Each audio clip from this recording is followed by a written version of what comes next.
So I'm going to show you today how I make fresh tomato sauce. You can either use frozen tomatoes like I have here today. Last year we had a ton of tomatoes in the garden, so we picked them all and rinsed, washed them, and put them in Ziploc freezer bags and froze them. Very simple, easy to do, no canning, cooking, anything like that involved. Whole tomatoes, nothing done to them, just washed and frozen. Or you can go to the store and buy fresh tomatoes, or the farmer's market, or wherever you get your fresh produce from. If they're cheap, buy them, freeze them, and do the same thing as what we're doing here. So the first thing I'm going to do with these is, since they're in a big frozen block and I can't really do much with them the way they are right now, I'm going to put them in the microwave and thaw them out for about 5 minutes.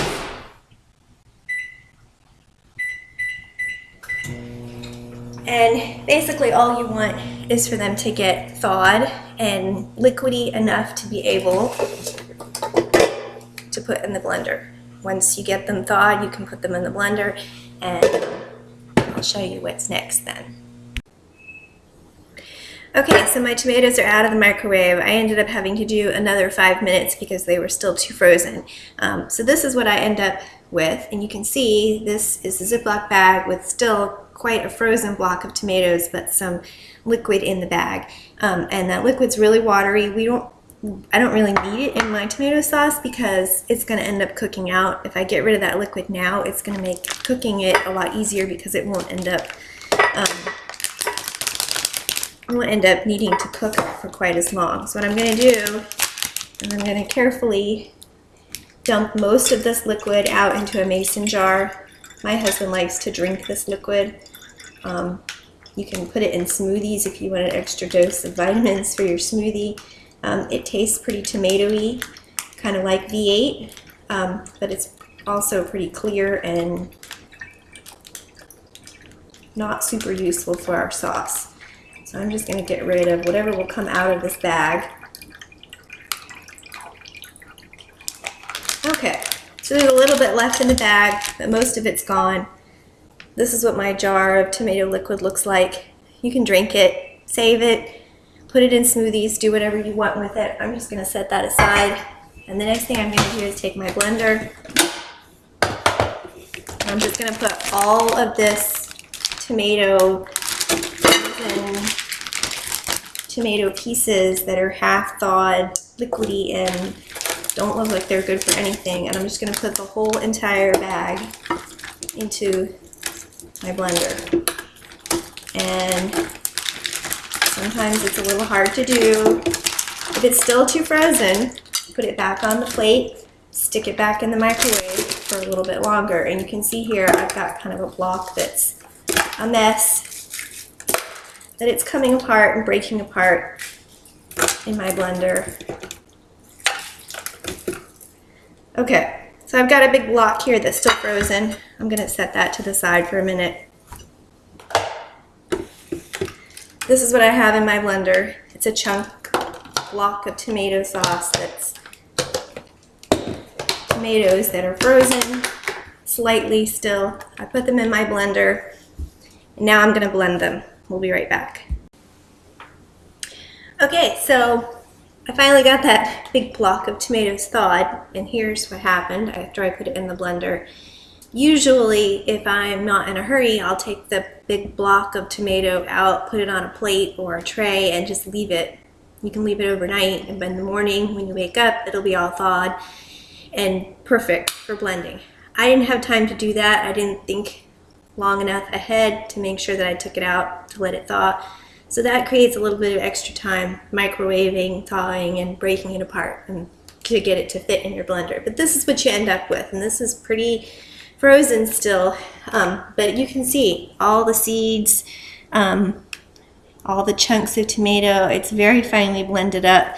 I didn't leave it chunky at all. And I've heard some people say don't blend up whole tomatoes because the seeds make it bitter, but I don't find that happens very often or at all with mine. So what I have here is an electric skillet. I like to do it in this because it's got a large surface area, and all I'm going to do is I've got it on a really high heat, all I'm going to do is use quite a generous amount of olive oil. I'm going to heat that up. I've got a garlic press here. Using fresh garlic is so much better than powdered garlic, and it's not hard to do if you have a garlic press at all. It takes just about as much time as it does to walk to the pantry. I've got this ready in my hand. Hot oil. I've got pepperoncino flakes. Not a lot, just a few of them. As soon as that starts sizzling, squeeze in the garlic. Basically, as soon as that hits the heat, I'm going to take onions, throw them in there. This is just an extra step to this. You don't have to do this at all. I've had some onions that need to be used up, and I'm going to turn that down. Now that the pepper flakes have hit the heat and the garlic has started to cook, I'm going to turn that down. Put in my onions and some green peppers and some mushrooms that I had in the fridge that need to be cooked. So I'm going to let those cook for a little while. Mushrooms will give off liquid, so they really need to cook for a few minutes before you add your sauce, so you can get all the liquid out and get a good crust, or what they call a fond, in the bottom of the pan. And I'm going to add a little bit of salt to this pan, so that's going to help get the liquid out of the mushrooms faster. And I'm just going to spread that out in the pan, turn the heat back up, and let that cook. Okay, so my garlic, mushrooms, and green peppers are all cooked. There's a nice good brown crust in the bottom of the pan. Not burnt by any means, but it's brown on the bottom of the pan. And if I scrape it with my spoon, it comes up, so I know I'm perfectly okay. Not burning anything. I've still got my electric skillet set to 420 degrees, which is pretty hot for a skillet. I want to keep it that high. I want to scoot all my mushrooms and onions out of the way, the center of the pan, and then I'm going to take this tomato. Sometimes it's easiest if you pull out the blade. And I'm just going to dump that all in. Get everything out of the blender. I'm going to try to get everything off of this blade here because I don't want to waste any of this. We grew these tomatoes ourselves, and for the purpose of having fresh tomato sauce and fresh produce all year long, but they've been frozen in the freezer for almost a year. So it's a long time to be frozen in the freezer, and you think after that long that they're not good anymore, but they certainly are, and they make really, really good tomato sauce. So you see here I've got my veggies in the pan, and that's it. Once these are all in the pan, you just stir it up. And you see the color of this right now. It's red, pink. As this cooks, it'll turn to a more dark red color that you typically see with tomato sauce. Right now, this is definitely not done, not ready for pasta at all. So I'm just going to turn, once I've got this in the pan, I'm going to turn this down to about 275. Put the lid on. I've got a lid for this. If you don't have an electric skillet, you can certainly do this on the stove. I just don't like getting my stove dirty, and it heats up the house, and this seems to me to be more practical and easier to get from the counter to the stove. So I use this. I've got a spot on this for steam.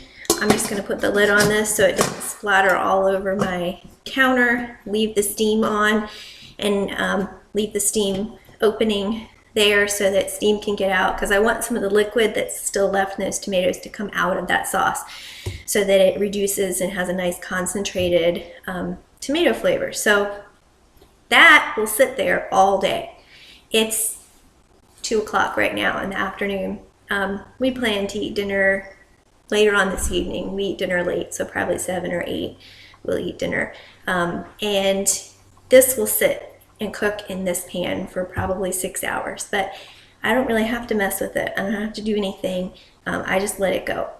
it'll sit here for the whole entire time. Every now and then I'll come back and check on it and stir it. If it looks like enough water's not evaporating from it, I'll take the lid and kind of crack it like that, just so that more steam, more liquid can evaporate. If I feel like it's not cooking enough. If it's boiling too much, I'll turn it down. But minor adjustments like that take hardly any time. It's just when I'm walking through the kitchen or walking past and I see that it's cooking too much, I'll turn it down, or if it's not cooking enough, I'll turn it up. So basically, your work is done. The blending, the sauteing of the vegetables, putting it in the pan, and that's it. If you don't want to be as thorough with it as I was, you don't have to add onions and peppers and mushrooms if you want. There's a lot of times, and most of the time, when I don't add extra veggies to this. Powdered garlic, certainly, not garlic salt. Just, this is powdered garlic that I buy in the Mexican section. It's cheaper than buying name brand spices if you buy it in the Mexican section. And this is not garlic salt, it's just plain garlic. And olive oil and the pepper flakes. You don't have to do the olive oil, you don't have to do the pepper flakes. You could, if you were in a hurry, just take thawed tomatoes or fresh tomatoes, blend them up, and put them in the pan. Easy as that.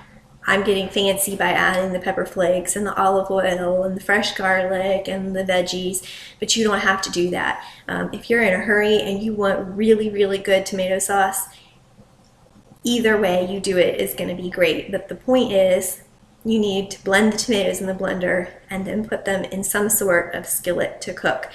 Set the lid on and leave them for a long time. That's it. We'll come back when it's cooked. Okay, so the sauce is cooked. It's been cooking since 2 o'clock this afternoon, and it's 7:45 right now, and I'm just getting ready to finish it off. As you can see, it's a nice red color. It still has chunks of mushroom and bell pepper and all the other veggies that I put in it. As I was cooking it though, I had the heat up a little too high and it got a little brown on the bottom. So I actually had to add some of that tomato juice that I had saved from earlier, which is one thing that you can do. If you notice that it's cooking too much, you can add some liquid water, chicken stock, whatever you want to add. So now it's bubbling really well, and what I'm going to do is just taste it. And it has a really good tart tomato flavor, but it needs some extra oomph. So I'm going to add a hefty amount of Italian seasoning. Now I've added dried herbs from my garden to this. So when I have an excess amount of parsley or basil or rosemary or oregano, I bring it in, I dry it, put it in the smoothie cup of my blender, blend it up till it's fine, you know, the consistency of Italian seasoning, and add it to my jar of Italian seasoning. So I just added quite a bit of that to this. I like a nice good hearty tomato sauce. Now, as much of a great fan as I am of garlic, fresh garlic, I think this needs a little more garlic and I don't want to crush more. So I'm going to add just a tiny bit more to this sauce just to give it some extra spice, because I like the kick that raw garlic has. And then something that not everybody likes, and it's kind of my secret ingredient, probably about a tablespoon of brown sugar, dark brown sugar, a little less than that. Kind of brings out the sweetness. You won't be able to tell that it's there. Nobody's going to say your sauce tastes sweet, but it just kind of gives it a little bit of extra kick. And then one last secret thing is probably about a tablespoon of apple cider vinegar. If I can get this open. Oh, it's a brand new bottle, that's why I can't get it open. So probably about a tablespoon of this. Not a lot. You don't want it to be something that you can taste. You just kind of want to enhance the sweetness and the acidity in that tomato sauce. It gives you a nice balanced feel on your tongue. You get sweet, you get salty, you get a little bit of tang, but nothing's overwhelming. So now that I've got that mixed in, I'm going to taste it. Okay, I think it needs a little more apple cider vinegar. I'm going to go ahead and add that.